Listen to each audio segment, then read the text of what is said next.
Muy buenos días, mis amados hermanos, Dios los bendiga. Sean todos bienvenidos. Quiero iniciar nuestro estudio dándoles el feliz día a los padres. Esta mañana mis hijos me sorprendieron con un delicioso desayuno del Día del Padre. Y quiero también decirles que Dios les manda muchas bendiciones y un pesadísimo estudio de Día de Padre. Ustedes saben que venimos sistemáticamente, no me van a decir que el pastor nos cuadró el estudio para darnos látigo hoy. No, vamos progresivamente, verso por verso, línea por línea.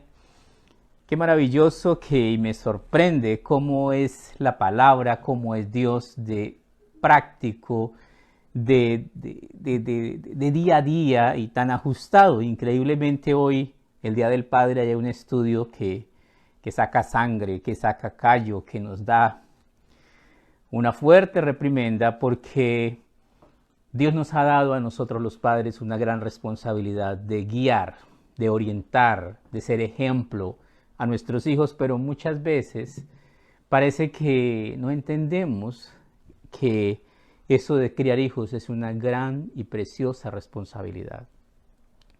Y eso de ser ejemplo es algo que nos da una libertad muy grande, pero nos da una responsabilidad mayor. Entonces hoy vamos a estudiar la mitad de este capítulo únicamente porque tiene demasiadas cosas para poder entender. El estudio de hoy lo he llamado Mandamientos de Dios contra el alcoholismo.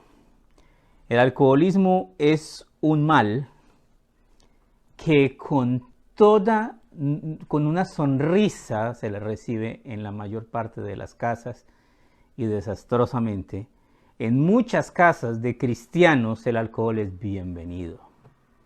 Pues hoy vamos a estudiar acerca de esto y de lo que opina Dios sobre esto, y no solamente lo que opina Dios, lo que manda Dios. Entonces vamos a orar. Amado Señor, oh Dios de toda misericordia y de toda gracia, delante de ti venimos, amado Padre, para disponernos a escuchar, para disponernos a entender, para disponernos a obedecer, Señor, tus estatutos, mandamientos y decretos, porque toda la palabra de Dios es inspirada por Dios y es útil para instruir, para redarguir, para corregir, en justicia a fin de que el hombre de Dios sea perfecto y enteramente preparado para toda buena obra.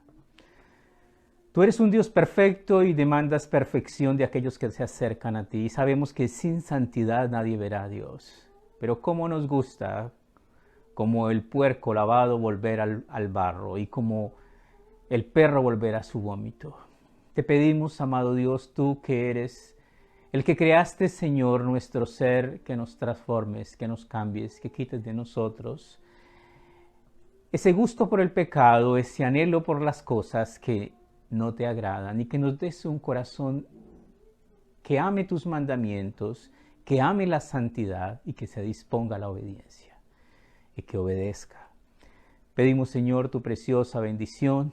Sabemos, Padre Celestial, que muchas veces tu palabra nos da justo, nos pone el dedo en la llaga, Señor, y nos muestra la verdad de nuestro pecado, y que muchas veces, en vez de convertirnos y pedir perdón, resultamos enojados contra un Dios que solo anhela nuestro bien, que quiere llevarnos a cosas grandes y mejores, a una vida de santidad y de obediencia, a una vida de rectitud, a una vida de ejemplo que dé fruto en nuestros hijos como hijos de fe, hijos de rectitud, hijos de obediencia. Pedimos tu bendición, oh Dios amado. Continuamos orando, Señor, contra esta pandemia, rogándote por misericordia, precioso Rey, rogándote para que tú extiendas tu mano maravillosa y nos libres del mal y nos ayudes, Señor, para que a los que estén contagiados les dé las fuerzas para sanarse, y a los que no estén contagiados, tú, Señor, les crees ese sistema inmunológico y nos dé, Señor, la cura contra esto, porque no hay nada imposible para ti, Señor. Sánanos. Sánanos y bendícenos, Padre Celestial, y ayúdanos a vivir una vida, Señor, siendo agradecidos y siendo hombres y mujeres temerosos de Dios y apartados del mal. Líbranos, Señor, de una sociedad cada vez más decadente y corrupta, Señor. Ayúdanos a cambiar nuestra mente y nuestro corazón y colocarnos a tono, Señor, con el Dios que creó y que sigue siendo el dueño de este universo y que ha dado órdenes, mandamientos, estatutos, decretos que se deben cumplir, y al que no los cumpla, un día el Señor de frente y cara a cara arreglará cuentas con Él.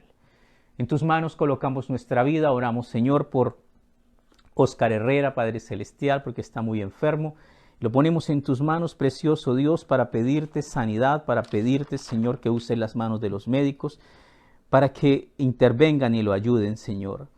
Por Yolman Peralta, Padre Celestial, que también está gravemente enfermo, lo colocamos en tus manos, oh Dios amado, sabiendo que no hay nada imposible para ti. Tú eres Dios grande y poderoso, y ejerce, Señor, tu voluntad sobre nosotros, que somos mortales. Pedimos tu bendición, oh Dios amado, y pedimos, Señor, que nos ayudes a vivir una vida de obediencia ante ti, dándote gracias, precioso Dios, en el nombre de Cristo Jesús. Amén. Abramos nuestras Biblias en el libro de Isaías, en el capítulo 28. Isaías 28. Isaías 28 inicia en el versículo 1 con un ay. Ese ay es un ay de dolor, es un ay de tristeza, es un ay compasivo. Dice, ay de la corona de soberbia de los ebrios de Efraín, de la flor caduca de la hermosura de su gloria que está sobre la cabeza del valle fértil de los aturdidos del vino. ¿Qué significa esto? Significa que desafortunadamente el ser humano, no se le debe decir animal al hombre porque fue hecho a imagen y semejanza de Dios y Dios no es ningún animal. Pero el ser humano es el único ser que se destruye a sí mismo, que busca los vicios, que hace cosas, que destruye los recursos naturales, destruye su propio medio, es destructivo por naturaleza, se destruye a sí mismo, es algo impresionante. Lo que Dios está hablando aquí es que hay de la corona de soberbia. Primera parte, el orgullo, la soberbia, la altivez, nos lleva a pensar en nosotros mismos. Lo peor es que no pensamos bien para nosotros, sino que pensamos en lo peor para nosotros. Hay mucha gente que ha llegado a tener riquezas y cuando se vuelven ricos enloquecen. Entonces empiezan a buscar el trago, los vicios y toda clase de vejámenes para pervertirse en lo más profundo de la maldad del ser humano y destruirse. Hay de la corona de soberbia de los ebrios de Efraín. Efraín, la parte que se dividió de Judá, y fueron dos reinos, Israel y Judá, de la flor caduca de la hermosura de la gloria que está sobre la cabeza del valle fértil de los aturdidos del vino. Muchas personas, entre ellos los cristianos, muchos cristianos todavía no han salido de este mal, que es un mal terrible, que produce más de 3 millones de muertes al año a nivel mundial. El alcohol genera una cantidad de efectos a corto y a largo plazo en nuestro cuerpo impresionantes. El alcohol puede producir ataques cardíacos, el alcohol genera un intoxicamiento en el cuerpo, el alcohol detiene la producción de glóbulos blancos y glóbulos rojos en la sangre, a lo cual el coronavirus dice muchas gracias porque me lo dejó perfecto. Si el sistema inmunológico del cuerpo no está funcionando, es un abono para el coronavirus, para el COVID-19. Todo esto se lo hace gratis el alcohol. No gratis porque usted va a que le regalen alcohol y no se lo regalan. Hay que pagarlo. Y la gente compra este veneno con una sonrisa en la boca. Es más, el Día del Padre, muchos y muchas mujeres y muchos hijitos le llevaron la cervecita, el aguardientico que no le haga falta al papito. ¿Para qué? Para que se envenene. Desafortunadamente, nuestra ignorancia nos lleva a desechar el consejo de la palabra de Dios, que es supremamente hermoso y claro, y abrazar la mundanalidad. Hoy día muchos cristianos tienen listos los petacos de cerveza, tienen listo todo el trago, y curiosamente en estas épocas de pandemia, ¿qué es lo que más está vendiendo? Alcohol. Trago fino. ¿Cuáles son los efectos del alcohol en el cuerpo? Los mismos de un envenenamiento, de una intoxicación. ¿Envenenaría usted a alguien? Si alguien llegara a su casa y le dijera, mire, traigo este regalito, este frasquito de cianuro, usted lo recibiría con los brazos abiertos. Ay, gracias, me dio en la muela, lo estaba buscando, ¿sí? Pero si alguien le trae un buen trago, muchas personas reciben con una sonrisa de oreja a oreja, una botella, una canasta de cerveza y, mejor dicho, parece que comieron un pedacito de cielo. Desafortunadamente, tenemos esa tendencia hacia el mal y hacia nuestra autodestrucción. Ay de la corona de soberbia de los ebrios de Efraín, de la flor caduca de la hermosura de su gloria que está sobre la cabeza del valle fértil de los aturdidos del vino. Libro de Proverbios, capítulo 23, versículo 31. Proverbios 23, 31. Dice algo la Biblia acerca de tomar alguito y de pasarla rico y de... Claro que sí. Proverbios, capítulo 23, versículo 31. Dice... Proverbios 23, 31. No mires el vino cuando rojea. Cuando resplandece su color en la copa, se entra suavemente. Mas su fin como serpiente morderá y como áspid dará dolor. El vino, el alcohol, tiene efectos en las neuronas del cuerpo, en el sistema nervioso, tiene efectos destructivos, nocivos. No es nada bueno. Pero pregúntale al que está en el vicio si el vicio es bueno. El éxtasis, el manjar de los dioses. Y se está matando, pero lo hace con gusto. No mires el vino cuando rojea, cuando resplandece su color en la copa. Se entra suavemente. Mas su fin como serpiente morderá y como áspid dará dolor. Tus ojos mirarán cosas extrañas. Y tu corazón hablará perversidades. Serás como el que yace en medio del mar, o como el que está en la punta de un mastilero, y dirás, me hirieron, mas no me dolió, me azotaron, mas no lo sentí. Cuando despierte aún lo volveré a buscar. La necedad del hombre es supremamente grande, y no se da cuenta que muchas personas que aman el vino, que buscan el emborracharse, destruyen su vida y destruyen la vida de las personas que lo rodean. Muchas personas con una sonrisa de oreja a oreja hoy salen a comprar o ayer salieron a comprar trago. Y al día siguiente que se lo tomaron, hay maltrato familiar en la casa. ¿Y qué pasó? Pues son las consecuencias de tomar decisiones equivocadas. Y desafortunadamente somos muy dados a tomar decisiones equivocadas. Proverbios capítulo 31. Proverbios 31, versículo 4, dice Proverbios 31, 4, no es de los reyes, Solemuel, no es de los reyes beber vino, ni de los príncipes la sidra. Y algunos dirán, ¡ay, menos mal porque yo ni soy rey ni soy príncipe! Para tu información, Dios nos ha hecho reyes y príncipes para nuestro Dios.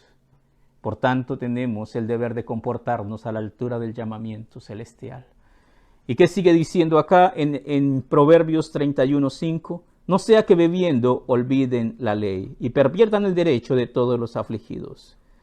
Dan la sidra del fallecido y el vino a los de amargo ánimo. Beban y olvídense de su necesidad y de su miseria. No se acuerden más. ¿Qué significa eso? Significa que aquellas personas que frecuentan y que toman y que se emborrachan, vivirán en una miseria impresionante. Eso significa. Todo vicio lleva a la ruina. Dios quiere que nosotros seamos personas correctas. Primera de Corintios capítulo 6, versículo 9. Primera de Corintios 6, 9 dice lo siguiente. Primera de Corintios capítulo 6, versículo 9. Primera de Corintios 6, 9. ¿No sabéis que los injustos no heredarán el reino de Dios? No erréis, ni los fornicarios, ni los idólatras, ni los adúlteros, ni los afeminados, ni los que se echan con varones, ni los ladrones, ni los ávaros, ni los borrachos, ni los maldicientes, ni los estafadores heredarán el reino de Dios. ¿Qué significa eso? Que abramos bien nuestro entendimiento para comprender que los borrachos no entrarán al reino de Dios. ¿Estás haciendo curso para llegar a dónde? Si quieres llegar al infierno, el alcoholismo es un buen camino.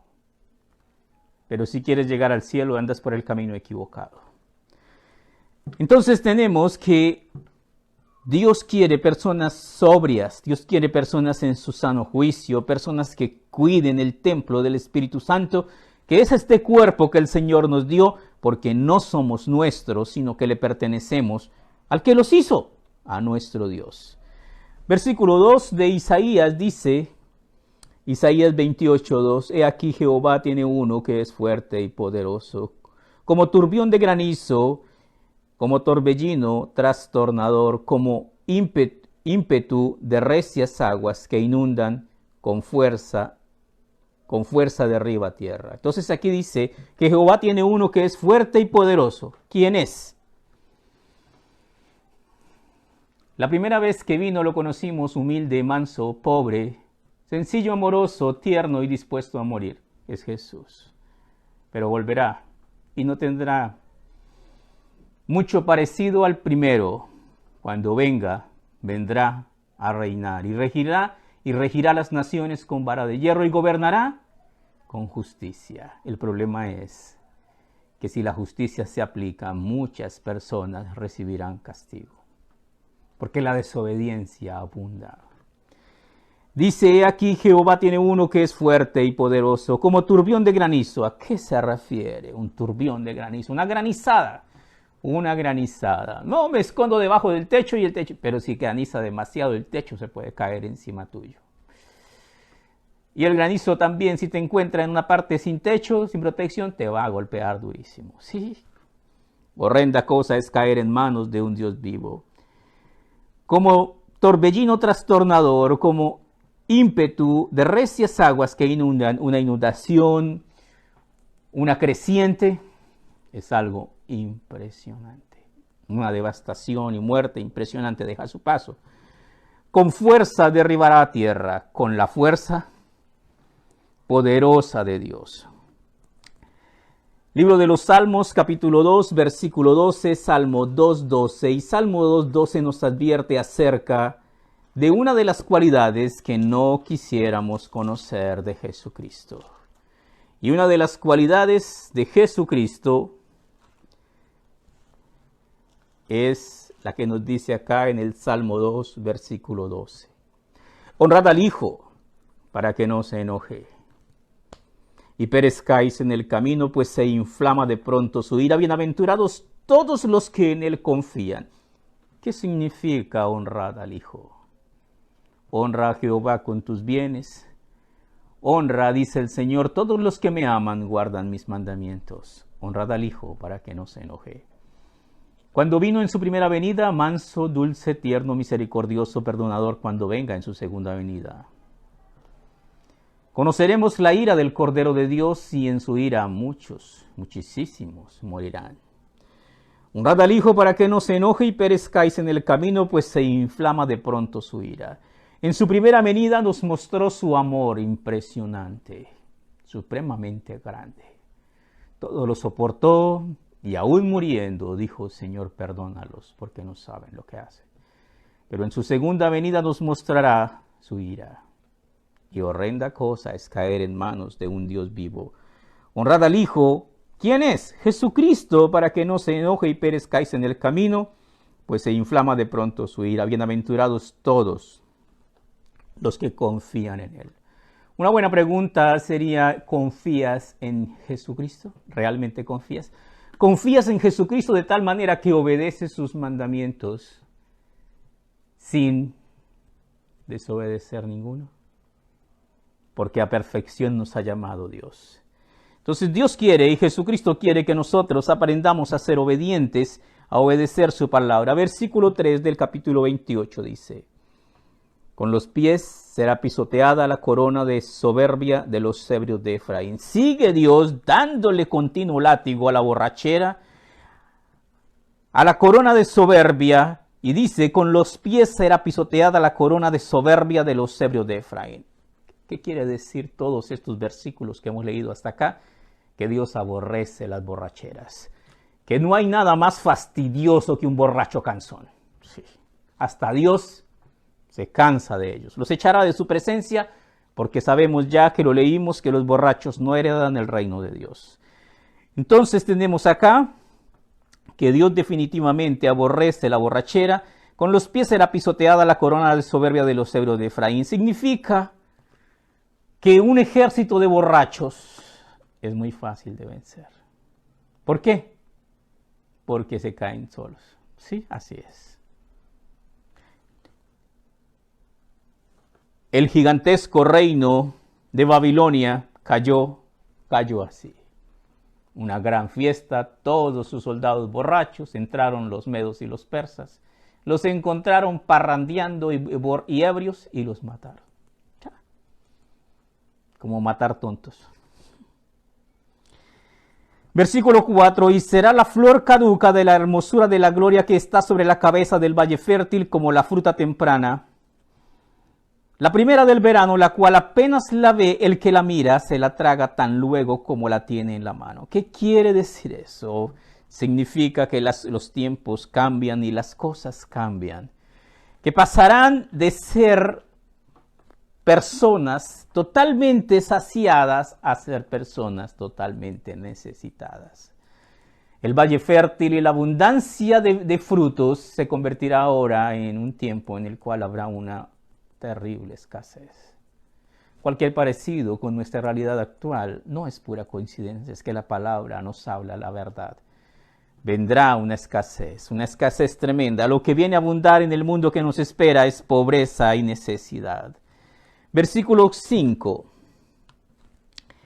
En aquel día Jehová de los ejércitos será por corona de gloria y diadema de honra y diadema de hermosura al remanente de su pueblo. Aquí en el versículo 5, cuando nos dice en aquel día, se está refiriendo al día futuro, se está refiriendo a la parte profética que vendrá después de mucho tiempo y se está refiriendo al tiempo posterior a la tribulación, al tiempo antes del milenio de Dios. Entonces tenemos en este versículo 5 que Dios será el tesoro de su pueblo. En este momento tenemos un pueblo judío que reverdece, que hace reverdecer el desierto, que ha hecho proezas, que ha hecho maravillas, que es un pueblo muy próspero, que es un pueblo pujante en ciencia, en tecnología, pero en cuanto a Dios es un pueblo totalmente ignorante. No conocen a su Dios. No saben quién es su Dios. Pero un día conocerán y un día tendrán un corazón dispuesto para Dios y ese corazón dispuesto para Dios hará reverdecer en sus almas una comunión con el Padre, una comunión con el Hijo, una comunión con el Espíritu Santo y el pueblo judío. Tendrá fuerzas a través del poder más grande que existe, la fe en Jesucristo. Libro de Zacarías, capítulo 12, versículo 5. Zacarías 12, 5. Libro de Zacarías, capítulo 12, versículo 5. Dice en Zacarías 12, versículo 5, dice así. Vamos a leer desde el 4 para coger más la idea. En aquel día, dice Jehová, heriré con pánico a todo caballo. Aquel día nuevamente se refiere a ese día futuro en donde muchas naciones se reunirán contra Jerusalén y planearán el exterminio del pueblo judío. En aquel día Jehová herirá con pánico a todo caballo y con locura al jinete, mas sobre la casa de Judá abriré mis ojos. Y a todo caballo de los pueblos heriré con ceguera. ¿Qué significa esto? Habrá una presencia sobrenatural de Dios para defender a su pueblo. Y Dios se mostrará como menciona su nombre, Jehová de los ejércitos, como un guerrero. Y saldrá y peleará. Y aquí hay algo maravilloso. El pueblo de Israel entonces se encontrará refugiado posiblemente en Petra, y estará sin armas, estará indefenso, estará reducido solo a una tercera parte del pueblo judío, pero allí en ese lugar, totalmente expuestos y humillados y totalmente sin nada, encontrarán el tesoro más grande que el ser humano pueda encontrar. ¿Cuál? Dios.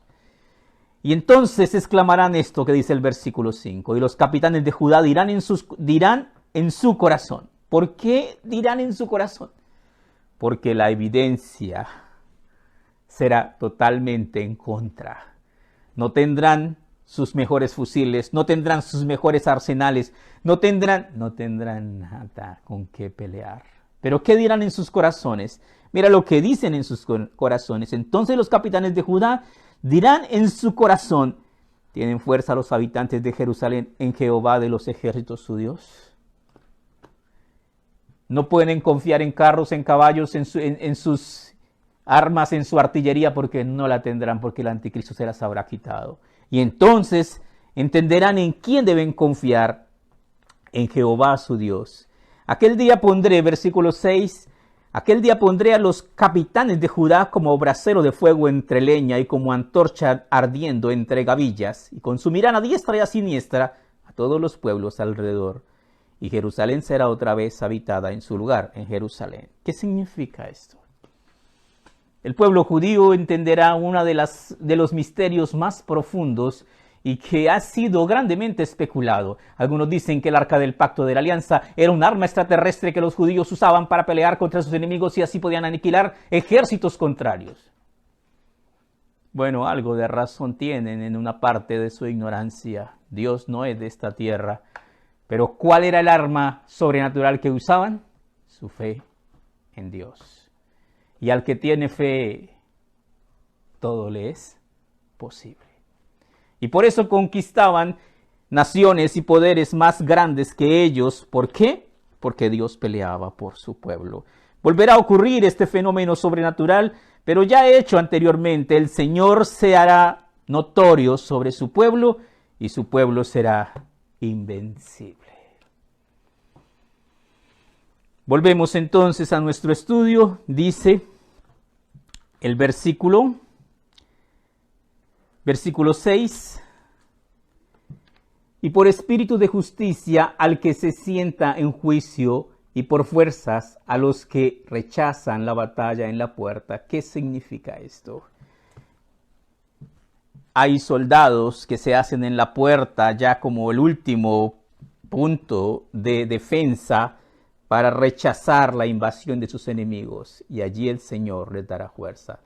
Por espíritu de juicio, al que se sienta en juicio, Dios vendrá a juzgar al mundo, y por fuerza a los que rechazan la batalla en la puerta. ¿Qué significa esto? ¿Cuántas cosas del mundo no solo traemos a nuestra casa, sino que les abrimos la puerta y los dejamos entrar? Cuando Dios demanda de nosotros que seamos un pueblo santo, un pueblo diferente al resto del mundo, porque el mundo va hacia perdición. Dios quiere que nosotros aprendamos a vivir de una manera diferente. Libro de Romanos, capítulo 13, versículo 13. Romanos 13 nos da de parte del Señor, Romanos 13 lo siguiente. Andemos como de día. Andemos como de día honestamente, no en glotonerías y borracheras, no en lujurias y lascivia, no en contiendas y envidias, sino vestidos del Señor Jesucristo. ¿Y qué más dice? Y no proveáis para los deseos de la carne. Hay tanta ignorancia y muchas personas llevan el pecado a su casa para celebrar el Día del Padre. Muchas personas piensan que pecando glorifican a Dios. Un día su entendimiento será iluminado, solo que será en el día del juicio. Dios está enojado contra el impío todos los días, pero extiende su gracia a aquellos que le aman y guardan sus mandamientos. Seguimos acá en Isaías, dice el versículo 7, pero también estos cerraron con el vino y con sidra se entontecieron el sacerdote, el profeta, erraron con sidra, fueron trastornados por el vino, se aturdieron con la sidra, erraron en la visión, tropezaron en el juicio. ¿Qué está diciendo? Está diciendo que ese alcoholismo llegó a todas las esferas de la sociedad. Y hoy día también. La Biblia es actual, totalmente actual. Desafortunadamente no somos capaces de discernir entre lo que agrada a Dios y lo que le desagrada. Desafortunadamente muchas veces pagaremos un alto precio por nuestra ignorancia o por simplemente no querer entender. Libro de Levítico, capítulo 10. Libro de Levítico, capítulo 10. Levítico 10. En el libro de Levítico, capítulo 10, vamos a encontrar algo terrible, pero desafortunadamente poco entendido. Levítico capítulo 10 nos habla acerca del pecado de Nadab y Abiú. ¿Sabe usted o recuerda usted quiénes fueron Nadab y Abiú? Eran dos hermanos. Eran hijos de un padre llamado Aarón. Un padre que desafortunadamente a veces llena la medida de muchos de nosotros los padres. Un padre alcahueta, un padre que era conocedor de los malos caminos de sus hijos y no hizo nada. ¿Y qué pasó? Vamos a leer qué pasó. Levítico capítulo 10, versículo 11. Nadab y Abiú eran hijos de Aarón. Nadab y Abiú, hijos de Aarón, tomaron cada uno su incensario y pusieron en ellos fuego, sobre el cual pusieron incienso y ofrecieron delante de Jehová fuego extraño que él nunca les mandó. Uy. Aquí dice unas cosas que definitivamente son difíciles de entender. Nadab y Abiú eran dos sacerdotes que tenían un oficio y eran quemar incienso en la presencia del Señor. Ellos tenían sus incensarios, que eran incensarios sagrados, que se tomaban de ahí mismo del templo, y tenían las tenazas donde tomaban los carbones del altar, y tenían el incienso y todo lo podían, estaba ahí para servir, para ministrar en el templo. Aquí hay algo que es extraño, y es eso precisamente. Dice, y pusieron en ellos fuego sobre el cual pusieron incienso y ofrecieron delante de Jehová fuego extraño. Algo no estaba bien. Lo primero que debemos ver es que debían ser los sacerdotes quienes tenían ese oficio. Efectivamente, ellos eran sacerdotes. Debían usar los incensarios que estaban preparados para ese oficio. Efectivamente, usaron los incensarios. Debían usar carbones del altar. Efectivamente, usaron carbones del altar que se debían tomar con las tenazas que estaban ahí. Todo eso lo hicieron. Todo se hizo bien, pero una cosa se hizo mal. El resultado fue negativo. Ofrecieron fuego extraño que el Señor no les mandó. Sigamos leyendo para que nos enteremos de qué manera podemos ofrecerle a Dios fuego extraño. Y salió fuego de delante de Jehová y los quemó. No fue que les produjo unas quemaduritas, les quemó un poquito, dice, y murieron delante de Jehová. Dios hizo una parrillada con ellos. Quedaron ahí asados, muertos, completamente quemados. Yo creo que no hizo una parrillada. Los quemó. Los dejó tostados. ¿Por qué? Porque horrenda cosa es caer en manos de un Dios vivo. Pero Dios los quemó. Mire, Dios les mandó que quemaran inciensos. Sí. Dios les dijo todas las cosas que debían hacer, sí, y todas las que debían hacer las hicieron. Bueno, casi sí. El problema es que el casi te puede matar. Sigamos leyendo. Entonces, dijo Moisés a Aarón, esto es lo que habló Jehová diciendo, en los que se acercan, en los que a mí se acercan me santificaré y en presencia de todo el pueblo seré glorificado. Y Aarón cayó. ¿Por qué cayó Aarón? Porque él sabía. ¿Qué sabía Aarón? Lo que nosotros vamos a saber, pero que no sabe, hasta donde vamos leyendo no sabemos. ¿Qué? Él sabía que sus hijos tenían ciertas mañitas. Sigamos leyendo. Y Aarón cayó. Y llamó Moisés a Misael y Elzafam, hijos de Uziel, tío de Aarón, y les dijo, acercaos y sacad a vuestros hermanos de delante del santuario fuera del campamento. Y ellos se acercaron y los sacaron con sus túnicas fuera del campamento, como dijo Moisés. Entonces Moisés dijo a Aarón y a Eleazar e Itamar sus hijos, no descubráis vuestras cabezas, ni rasguéis vuestros vestidos en señal de duelo, para que no muráis. ¿Qué significa eso? No van a hacer duelo. No los van a enterrar con lágrimas, no van a hacer lo que normalmente ¿pero por qué? Sigamos leyendo y nos va a seguir ilustrando esto. Entonces dice acá, para que no muráis, ni se levantes la ira sobre la congregación, pero vuestros hermanos, toda la casa de Israel, sí lamentarán por el incendio que Jehová ha hecho. O sea, no solamente se quemaron ellos, sino Dios hizo un gran incendio. ¿Por qué? Sigamos leyendo. Ni saldréis de la puerta del tabernáculo de reunión, porque moriréis, por cuanto el aceite de la unción de Jehová está sobre vosotros. Y ellos hicieron conforme al dicho de Moisés. ¿Por qué obedecieron? Porque sabían perfectamente que Dios ve, Dios oye, Dios escudriña la mente y Dios conoce todo. ¿Qué es lo que nosotros desafortunadamente a veces tendemos a olvidar? Y Jehová habló a Aarón diciendo, ahora Dios habla con Aarón. ¿Por qué? Porque es el papá. ¿Y qué? Y es el responsable ante Dios de la conducta de sus hijos. Tú y tus hijos contigo. No beberás vino ni sidra cuando entres en el tabernáculo de reunión para que no muráis. ¿Qué pasó? O sea que, ya entendí, sí, eso es.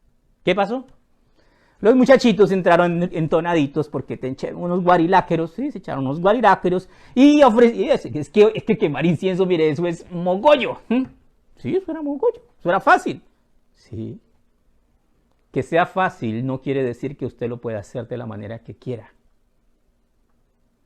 Porque Dios es un Dios de orden y tiene mandamientos, ordenanzas, estatutos, leyes. Y las cosas se deben hacer tal y como Dios lo ordenó. ¿Qué le pasó a los sacerdotes? Entraron borrachos a quemar el incienso que debían quemar en la presencia del Señor. ¿Y qué pasó? Y salieron quemados. ¿Por qué? Por jugar con fuego. Porque nuestro Dios es fuego consumidor. Y Jehová habló a Aarón diciendo, tú y tus hijos contigo, no beberéis vino ni sidra cuando entres en el tabernáculo de reunión para que no muráis. Estatuto perpetuo será para vuestras generaciones. ¿Qué quiere decir eso? Eso siempre va a ser así.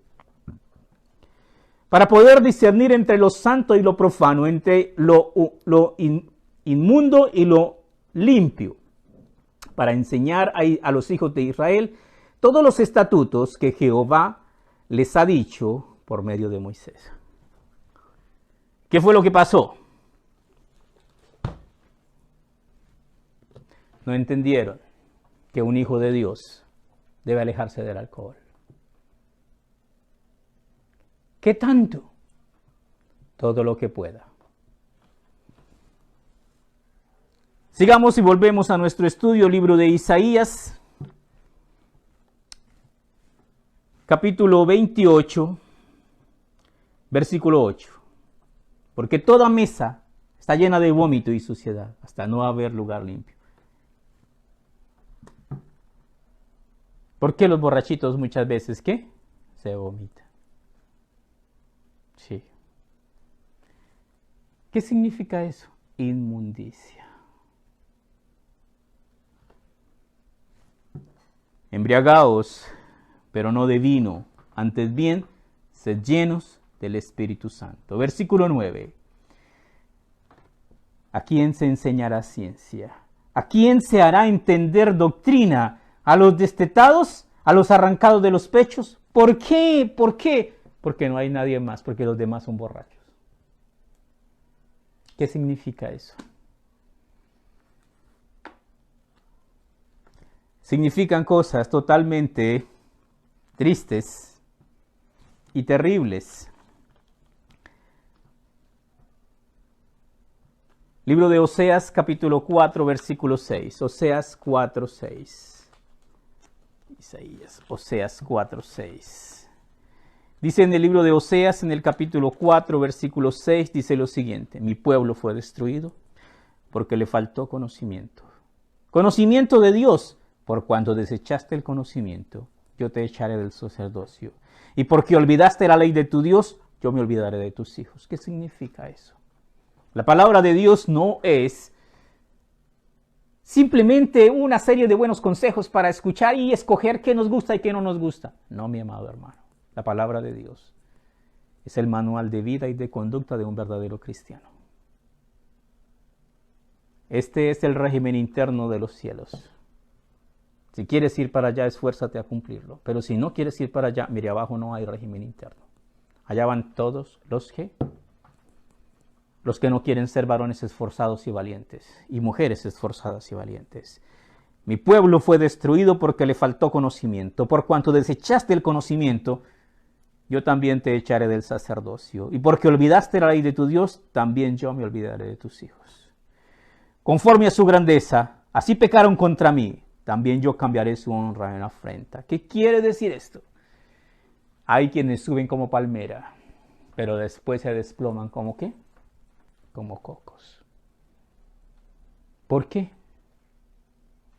Porque la bendición de Jehová es la que enriquece. Porque cuando el Señor está con nosotros, Él hace que todas las cosas nos sirvan para bien, nos ayuden para nuestra vida y crecimiento espiritual. Primera de Samuel, capítulo 16, versículo 7. Primera de Samuel 16, 7. En Primera de Samuel, capítulo 16, versículo 7, Samuel está buscando al sucesor de Saúl y está mirando a los hijos de Elí y se ha equivocado varias veces. Primera de Samuel 16, versículo 7. Dice en Primera de Samuel 16, 7, Jehová respondió a Samuel, no mires su parecer, ni a lo grande de su estatura, porque yo lo desecho, porque Jehová no mira. 16, 7. Porque Jehová no mira lo que mira el hombre, pues el hombre mira lo que está delante de sus ojos, pero Jehová mira el corazón.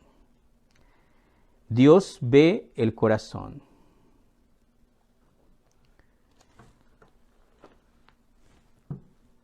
Seguimos en nuestro estudio, vamos a Isaías nuevamente, vamos a darle un impulso para terminar. Isaías 28, versículo 9. ¿A quién se enseñará ciencia? ¿A quién se hará entender doctrina? ¿Qué significa eso?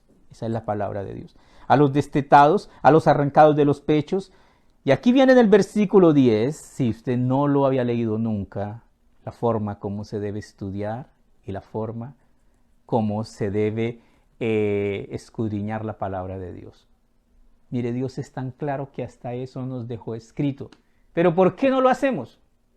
Porque no nos gusta estudiar la Biblia y conocer lo que Dios quiere. Mira lo que dice allí. Porque mandamiento tras mandamiento, mandato sobre mandato, reglón tras reglón, línea sobre línea, un poquito allí, un poquito allá. Si usted le pone atención a lo que dice este versículo 10, así es como Calvary Chapel, así es como Capilla Calvario, así es como Capilla La Roca estudia la palabra de Dios. ¿Cómo? Línea por línea, mandato sobre mandato, línea por línea, reglón tras reglón, un poquito aquí, un poquito allá. Y la gente dice, oiga, ¿y ustedes cómo aprendieron a estudiar la Biblia así? Leyendo, que ahí dice cómo se debe enseñar la Biblia. Y así lo hacemos. Entonces tenemos acá, porque mandamiento tras mandamiento. Muchas personas creen erróneamente que la Biblia son solo los 10 mandamientos. No, mi amado hermano, son muchísimos más. Mandato sobre mandato, reglón tras reglón, línea sobre línea, un poquito allí, otro poquito allá. Y luego Dios sigue hablando, dice, porque en lengua de tartamudos y en lengua extraña y en extraña lengua hablará este pueblo. ¿A qué se refiere con esta parte del versículo 11? Que en lengua de tartamudos y lengua extraña se refiere a la invasión de los asirios en el año 721, cuando Salmanasar invadió a Israel y los deportó a Asiria. ¿Y qué les enseñó? Pues el idioma asirio. ¿Y qué pasó con el idioma hebreo? Lo perdieron, se les olvidó. Sí. Porque en lengua de tartamudos y en extraña lengua hablará a este pueblo. ¿Qué pasó? iban a ser subyugados, conquistados por otro pueblo que les iba a imponer su lengua. A los cuales él dijo, este es el reposo, da reposo al cansado. ¿Qué les dijo Dios? Sean misericordiosos. Vivan una fe que hable de la bondad, del amor, de la gracia. ¿Y qué pasó? No quisieron. ¿Por qué? Porque es que ser egoístas y ser ávaros y ser me deja más plata. ¿Y qué perdieron después? Todo. Cuando nosotros obedecemos los mandamientos de Dios, ganamos todo. Y cuando nosotros desobedecemos los mandamientos de Dios, en cualquier momento lo perderemos.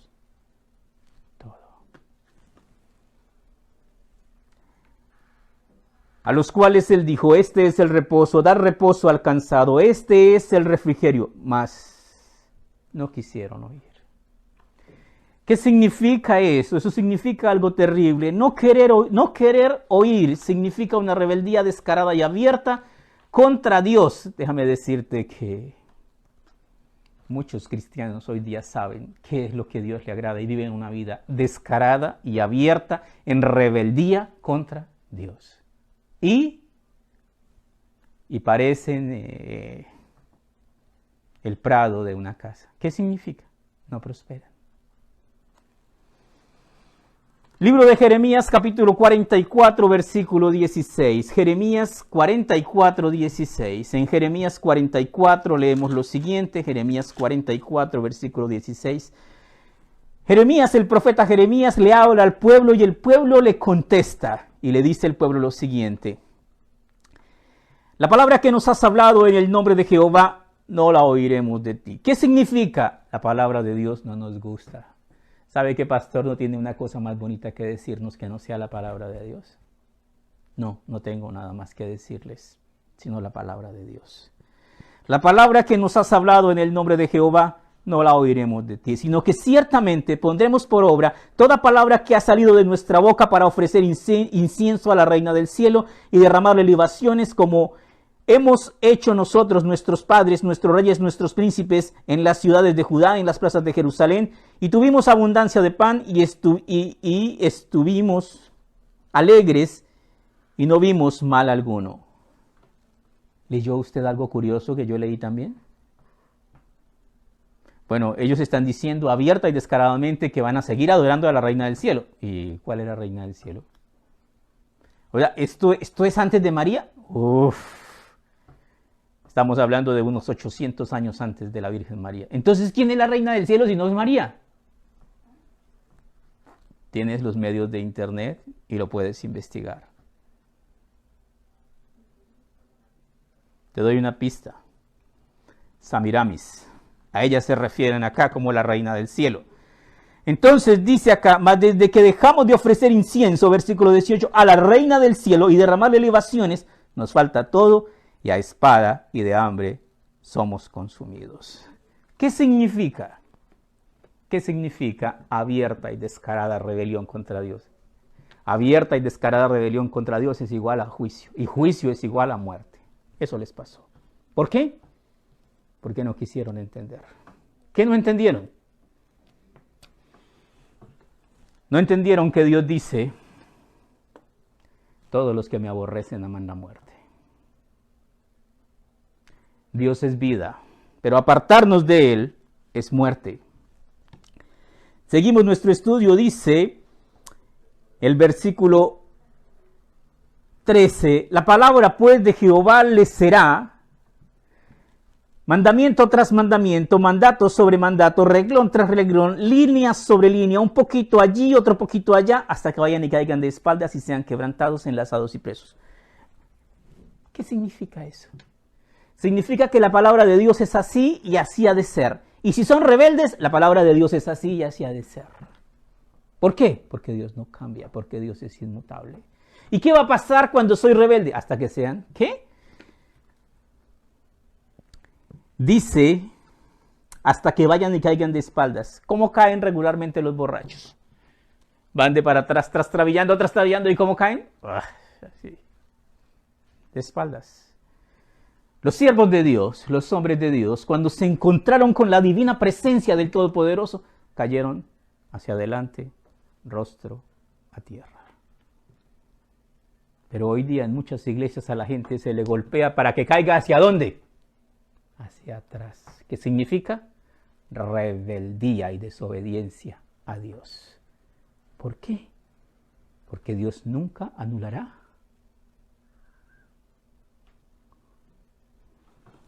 Tú entender, cuando tú te postras hacia adelante, tú eres totalmente consciente de lo que estás haciendo.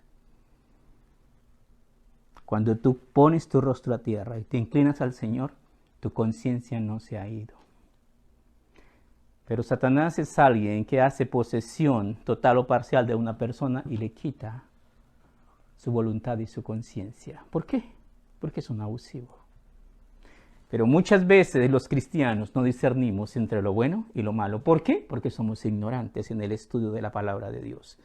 La palabra pues de Jehová, pero está muy claro que ellos son rebeldes, que ellos han abandonado la palabra de Dios, que ellos decidieron totalmente desobedecer la palabra de Dios, y Dios les responde: la palabra pues de Jehová les será mandamiento tras mandamiento, mandato sobre mandato, reglón tras reglón, línea sobre línea, un poquito allí, otro poquito allá, hasta que vayan y caigan de espaldas y sean quebrantados, enlazados y presos. Averígüese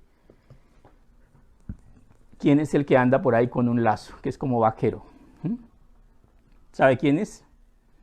Dice la palabra de Dios: porque el siervo de Dios no debe ser contencioso, sino amable para con todos, apto para enseñar y sufrido, que con mansedumbre corrija a los que se oponen, por si quizá Dios les conceda que se arrepientan para conocer la verdad y escapen del lazo del diablo en que están cautivos a voluntad de él. ¿Quién es el fulano que carga un lazo por ahí para amarrar a sus víctimas? Satanás. Porque a libertad nos ha llamado Dios. Y esa libertad es la libertad de la gracia y del amor. El Señor nos ha dicho que entremos, pero el día que nos querramos ir, esa puerta que está abierta para recibirnos, también estará abierta para que nos vayamos. Dios no detiene a nadie. El que quiere buscarle, Dios ha dicho: venid a mí y sed salvos todos los términos de la tierra. Pero el que se quiere ir, como dijo Caín: he aquí grande es mi castigo para ser soportado, de aquí me echas de la tierra y en tu presencia me esconderé. ¿Qué le dijo Dios? No, Caín, no se vaya, Caíncito, mire que si se va me quedo sin adoradores. No, Señor. Caín decidió irse, el Señor le dijo: chao, Caín. El reino de los cielos sufre violencia y solo los valientes lo arrebatan. La voluntad de Dios es que nosotros día a día busquemos y gustemos de la gracia de Dios. Dios quiere que nosotros vivamos una vida conforme a la voluntad de Dios. Libro de Proverbios, capítulo 1, versículo 33, Proverbios 1:33. Ya vamos a terminar, dos versos más y ya terminamos. Proverbios 1:33. Leemos en Proverbios 1, versículo 33. Mas el que me oyere habitará confiadamente y vivirá tranquilo sin temor del mal. ¿Quieres estar tranquilo? Oye la palabra de Dios y obedécela. Y cuando te mueras, el Señor te dirá: bien, buen siervo y fiel, sobre poco has sido fiel, sobre mucho te pondré, entra en el gozo de tu Señor. Terminamos en Proverbios capítulo 20, versículo 1. Proverbios 21.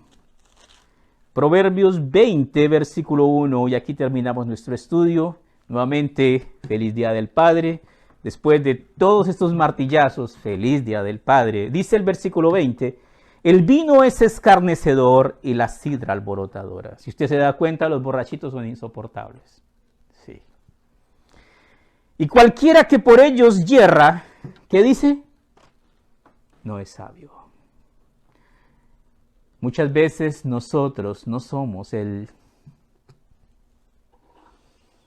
hombre más sabio. No haga más para ser más bruto. Suficiente con lo que ya se tiene. ¿Qué significa eso?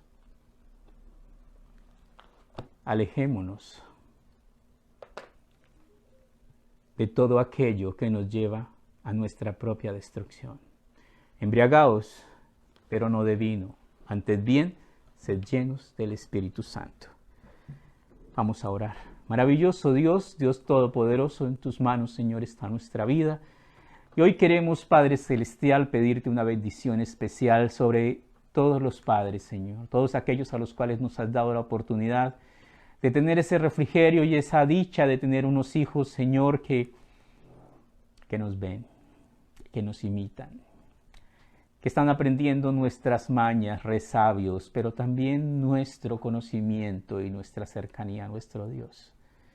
Ayúdanos a transmitirles, Señor, si es que realmente los amamos, lo mejor de lo mejor. Danos sabiduría para comportarnos prudente y sabiamente, Señor. Danos el entendimiento para no traer a nuestra casa la muerte, sino la vida. Pedimos tu bendición, Padre Santo. Pedimos que nos capacites, nos regeneres y nos transformes para conocerte más y así vivir más una fe genuina y verdadera, una fe que salve nuestra alma, una fe que sea probada y aprobada por nuestro Dios. Gracias te damos, precioso Señor. Bendecimos a nuestros hermanos, bendecimos nuestra esposa, nuestros hijos, Señor, nuestro hogar. Bendecimos la provisión diaria, precioso Dios. Bendecimos, Señor, los diezmos y ofrendas voluntarios que presentamos ante ti. ¿Por qué debo presentar mis diezmos y mis ofrendas si Dios no los necesita? Porque Dios lo manda. Y el que sabe hacer lo bueno y no lo hace, le es contado por pecado. Porque Dios es inmutable. Nunca esperes que Dios cambie cuando sabes que Dios es inmutable. No cambiará. No le busques pelo negro al gato blanco o viceversa. Te pedimos, amado Señor, que nos bendigas y que nos des un corazón que haga las cosas correctas ante ti, Señor. Que podamos leer tu palabra y tomar, Señor, esa enseñanza de vida que nos das. Gracias te damos, amado Dios, en el nombre de Cristo Jesús, nuestro amado Salvador. Amén.